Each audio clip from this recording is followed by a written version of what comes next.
Joining me now is best-selling author of The War on the West, Douglas Murray. Douglas, we will get to Trump's red wave shortly, but let's start with President Joe Biden's performance in recent days. Here he is yesterday, dodging reporters' questions and trying to stay upright. Mr. President, what are you going to say to Trump on Wednesday? Whoa. Mr. President, what are you going to talk with Trump on Wednesday? And earlier today, he was asked this reasonable question by a reporter from Israel's Channel 13. Listen to his response. President Biden, do you think that you can get a hostage deal by the end of your term? You think you can get hit in the head by a camera behind you? Douglas, that's a somewhat bizarre answer to a very reasonable question. What do you make of that?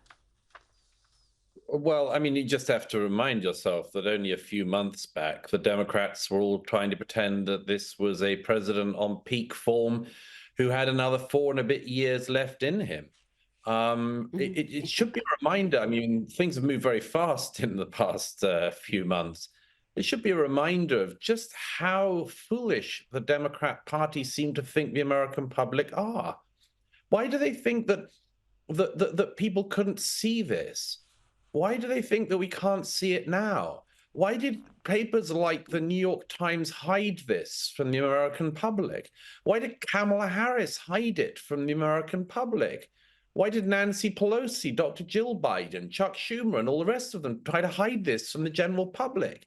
It's been excruciating in recent years, particularly in the past year. And yet, this is a political party that thought that they could run this guy again.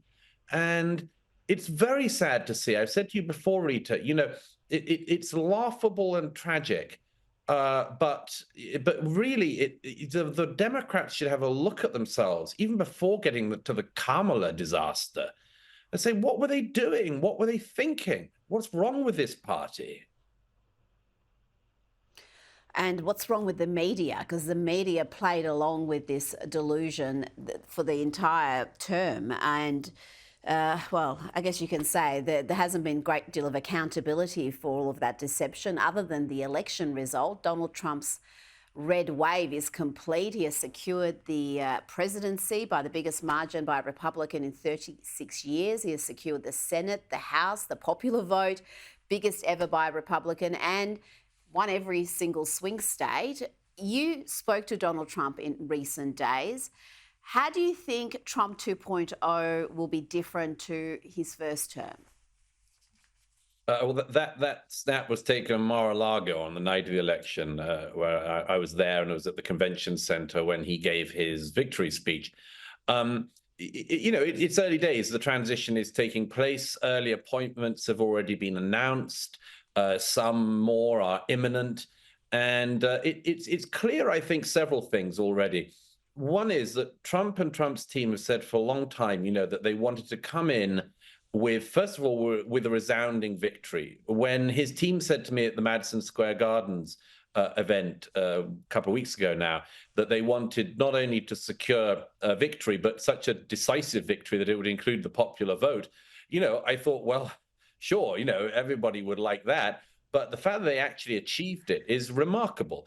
And there's several very important things about that. One is it gives Donald Trump an extraordinarily clear and clean mandate.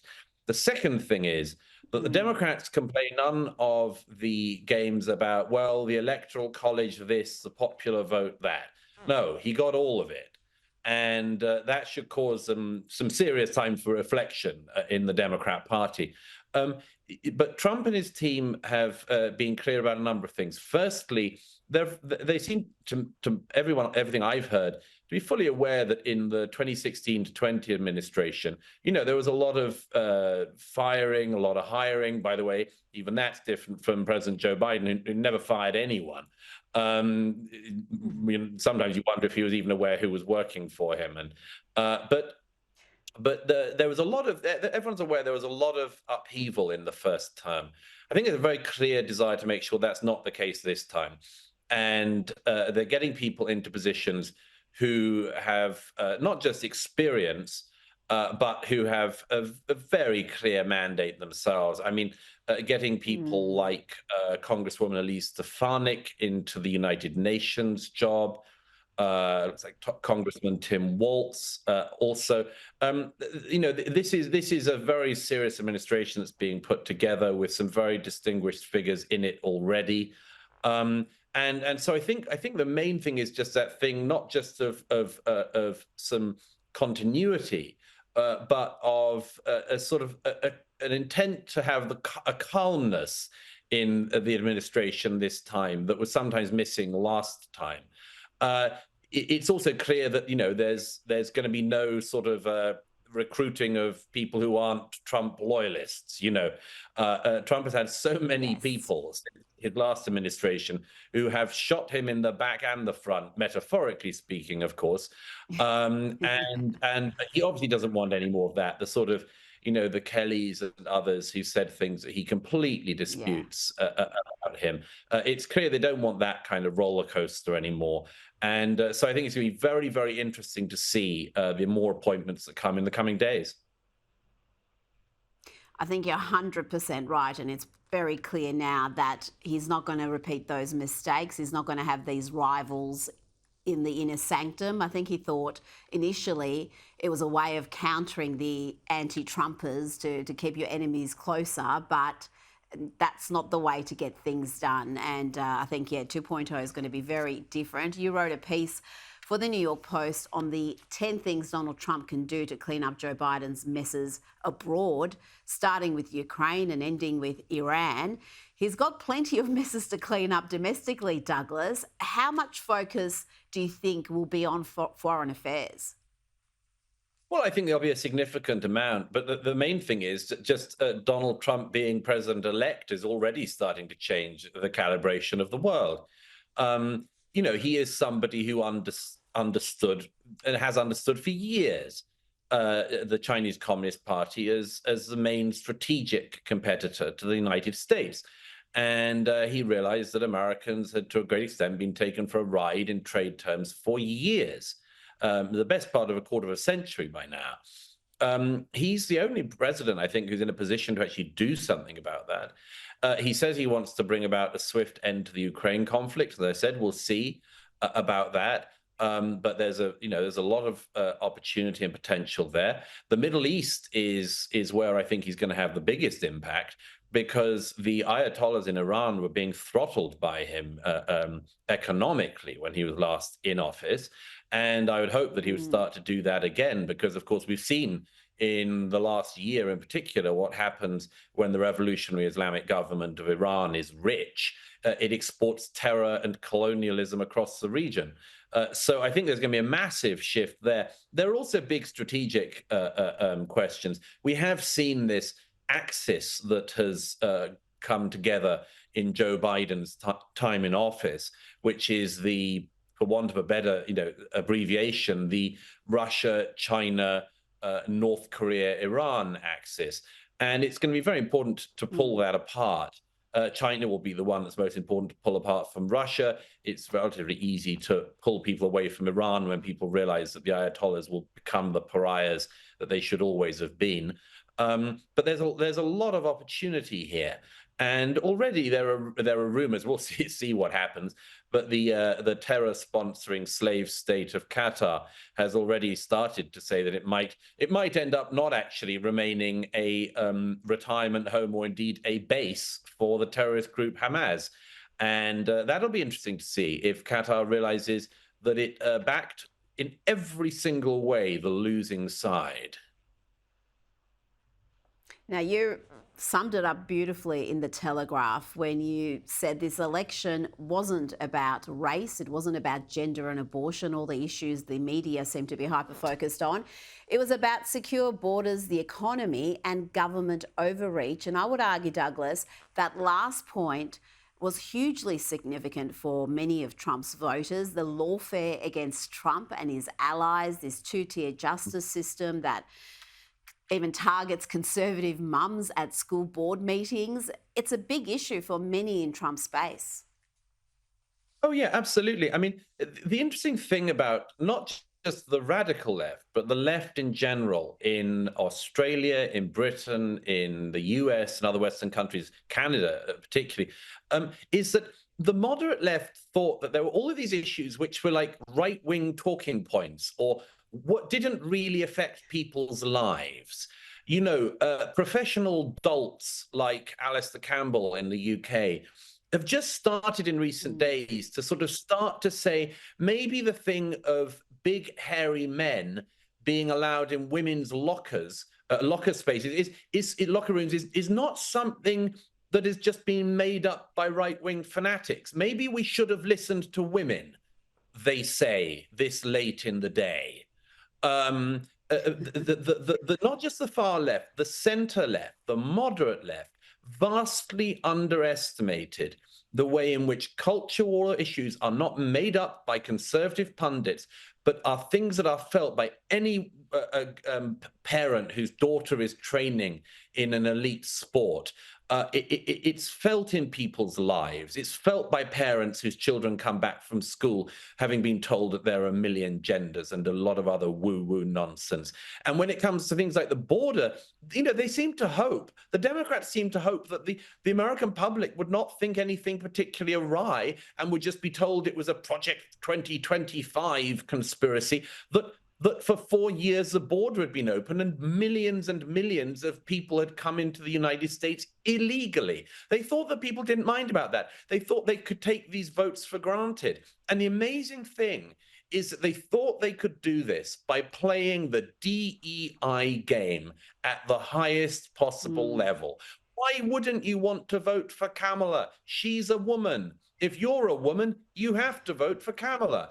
Guess what? Kamala's from an ethnic minority. Unless you hate ethnic minorities, why would you not vote for Kamala? I mean, this was seriously their pitch. And then you got all of the Democrat commentators on the media who zoomed in on the abortion issue again, when this is actually something which has healed significantly in the United States in the last few years since the overturning of Roe v. Wade, as people have realized that this is a state issue and states can vote one way or they can vote more another. But when you see these like white dudes for Harris who seemed to think that the most important thing about this election was to make it much easier for their daughter to abort their grandchild, it was like, why did you think that was an appealing message when you have cost of living crisis, you have the world having conflicts breaking out that didn't break out until recent years, when you have a totally open border, when you have the crime that comes from that, the debt that comes from that, the government overspend that comes from that. I mean, you know, as Elon Musk said the other day, there's about $2 trillion a year you could shave off from the federal government's budget in the US. And one of the things you could do would be to strip out all of the wasteful, woke nonsense, among other things, which isn't just not helping America, it's holding it back. And if they can do that, if they can strip out this horrible, destructive mechanism that's been put in place in teaching, in education, where American taxpayers pay more per student than almost anyone else in the world, and get out of it one of the worst education results of anywhere in the world, including the developed world. These are things that are really serious, and the Democrats did not run a serious campaign. They had an unserious candidate who wouldn't even answer a question seriously. So thank goodness that the American public have seen through that. Now, before you go, the leftist media has been in full meltdown mode. They haven't heeded any of the messages you just spoke about. They're just doubling down on the identity politics. And as entertaining as that is for me, and my lefties losing its segment, it's not helping their ratings, Douglas. MSNBC's ratings have tanked, diving a staggering 54% in prime time. Shows like Joy Reid and Lawrence O'Donnell's have lost more than half their audience. And CNN is also having a rough time. It's planning to wield the axe on some of its biggest stars. It seems like calling half the country Nazis, fascists and white supremacists is not a winning formula, Douglas. Well, no, it isn't. And some of us, Rita, we've said this for a while about them, haven't we? You know, I mean, it was amazing, as we said the other day, you know, that Kamala Harris's campaign went from joy to literally Hitler in 3 months. And the most intelligent Democrats and leftists and others, and you know, anti-Trump Republicans, most of them will, I hope, spend this grieving process that they're going to go through actually learning some lessons. It's been very interesting in recent days. This isn't like post 2016 at all. There actually haven't been as many complete meltdowns. And there's lots of reasons for that. But I'd like to think, putting a positive spin on it, is that one of them is that some of the Democrats and others have actually started to get the message. Maybe we shouldn't call the public garbage. Maybe when Donald Trump wins the popular vote, it's not enough to call anyone who has ever supported him a Nazi. It's not enough to talk about brown white supremacists and black white supremacists and Jewish Nazis and everything else. And there will be some people who'll still try to do that. You just mentioned one of the particular people who's broken out of the asylum, Joy Reid. She's a pure race baiter. She's a black race baiter who just loves causing racial division in America. And she's one of the very few who's tried to double down since this. I don't see a future for people like her on the media. Their ratings are horrible and their behavior is much more horrible. And so no wonder people are turning off. I think it's really important. I say this, you know, that the Democrats who ever want to get back into office again have to listen to this result and realize it wasn't the public that was wrong. Absolutely. And just finally on Joy Reid, she had an Ivy League psychiatrist on just in the last couple of days saying stop seeing family members who voted for Trump. It's essential to stop communicating and spending the Christmas and holidays with your loved ones. Crazy. Well, crazy that psychiatrist and Joy Reid both need a proper psychiatrist themselves, and I hope they get help as soon as possible. Douglas Murray, thanks for your time this evening. Great pleasure.